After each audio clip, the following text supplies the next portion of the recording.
सुप्रभात प्यारे बच्चों। आज मैं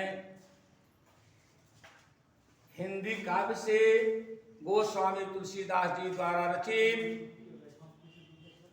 रामचरितमानस से धनुष भंग से मैं एक पद्य आज पढ़ाने जा रहा हूं। आप उसे ध्यान से देखें।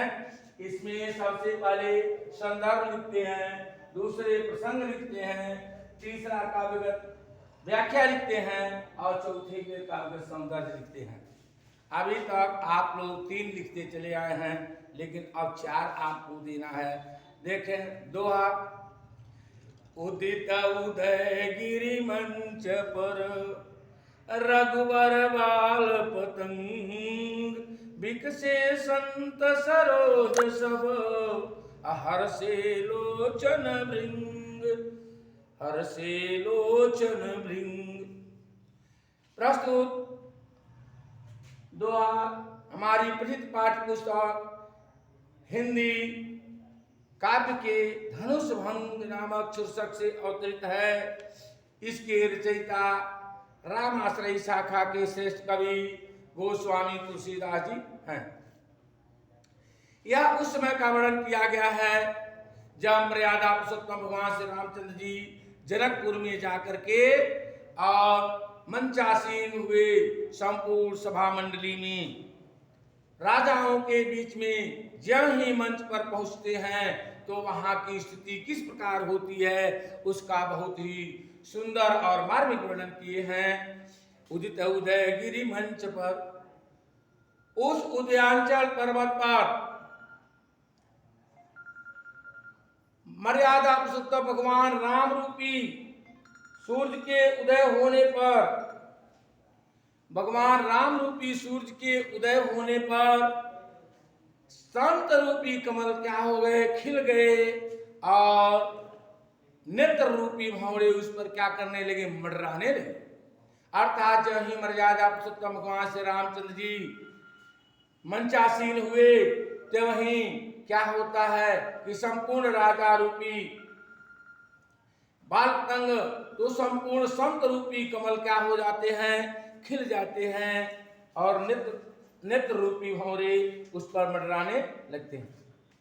नृपन केरी आसान जिनासी, हन बचन नखत अवलीन प्रकाशी, मानी महिप मुकुद सकुचाने, अकपटी भूप उलूक लुकानी, भय विशोक कोक मुनि देवा, अवर सहि सुमन जना वही सेवा, गुरुपद बंदी सहित अनुरागा, राम मुनि न सनयाय सुमागा, सहज ही चले सकल जग स्वामी, अमत मंजुवर कुंजर गामी, चलत राम सब पुर नर नारी, अपुलक पूरी तन भय सुखारी, बंदी पितर गुरु सुकृत समारे, अजो कछु पुण्य प्रभाव हमारे, तो शिव धनु मृणाल की नाई, अतोरे राम गणेश गोसाई। प्रस्तुत चौपाई छंद में गोस्वामी तुलसीदास जी उस समय का वर्णन कर रहे हैं जब मर्यादा पुरुषोत्तम भगवान श्री रामचंद्र जी मंचासीन हो जाते हैं और संपूर्ण राजा लोग जो धनुष भंग की इच्छा लेकर आए हुए थे और धनुष भंग न तोड़ पाने के कारण नृपन होता है राजा, केरी आसान नासी, जो संपूर्ण राजा धनुष भंग तोड़ने की आशा से आए हुए थे उनकी संपूर्ण आशा क्या हो जाती है, समाप्त हो जाती है। अब बचन नखत और लीन प्रकाशी, और यह नक्षत्र रूपी तारागणों का, राजा रूपी नक्षत्र रूपी तारागण के मर्यादा पुरुषोत्तम भगवान राम रूपी सूर्य के उदय होने से संपूर्ण लोगों का प्रकाश समाप्त हो जाता है, अर्थात ये लोग तेज विहीन हो जाते हैं संपूर्ण राजा लोग। मानी मुकुद महिषाने, और घमंडी राजा रूपी कुमुदनी क्या होने लगी, बंद होने लगी, और कपटी भूप उलूक लगाने और कपटी राजा रूपी जो उल्लू थे वह राम रूपी सूर्य के उदय होने पर छिपने लगे। भय विशोक कोक मुनि देवा और संपूर्ण देवता और मुनि लोग बिना शोक के हो गए अर्थात हर्षित हो गए, प्रसन्न हो गए। अबर सही सुमन जनामहि सेवा और आकाश से फूलों की वर्षा करते हुए अपनी सेवा दिखा रहे हैं। गुरुपद सहित बंद सहित अनुरागा और मर्यादा पुरुषोत्तम भगवान रामचंद्र जी अपने गुरु वशिष्ठ जी का चरण स्पर्श करते हुए, अपने गुरु का चरण स्पर्श करके प्रेम के साथ राम मुनि से आयस मांगा।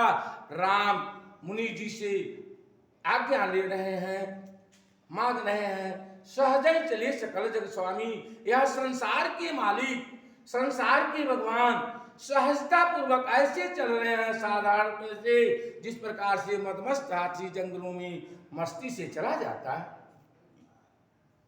चलत राम सब पुर नारी, राम मर्यादा पुरुषोत्तम भगवान राम की चलती हुई जनकपुर के संपूर्ण स्त्री और पुरुष देख करके संपूर्ण लोग सुख खुशी हो जा रहे हैं, उनकी शरीर प्रसन्नित हो जा रही है। बंद पितर गुरु सुकृत समारे और संपूर्ण लोग अपने पितरों और अपने देवताओं की सराहना करते हुए कह रहे हैं कि हे पितर, हे देवता, जो कुछ मैंने पूर्व जन्मों में अगर पुण्य का काम किया हो तो वह पुण्य का प्रभाव इनके ऊपर हो जाए और तब शिव धर्मणान की नाई, तो यह शंकर जी का धनुष कमल के डंठल के समान हल्का हो जाए और मर्यादा पुरुषोत्तम भगवान श्री रामचंद्र उसको तोड़ दे। अब देखें काव्यगत सौंदर्य में प्रस्तुत पद्य खंड में दोहा और चौपाई छंद है। इसमें मर्यादा पुरुषोत्तम भगवान श्री रामचंद्र जी के सौंदर्य का प्रशंसा की गई है। इसमें दोहा और चौपाई छंद है, भाषा अवधि भाषा है, रस शांत रस है।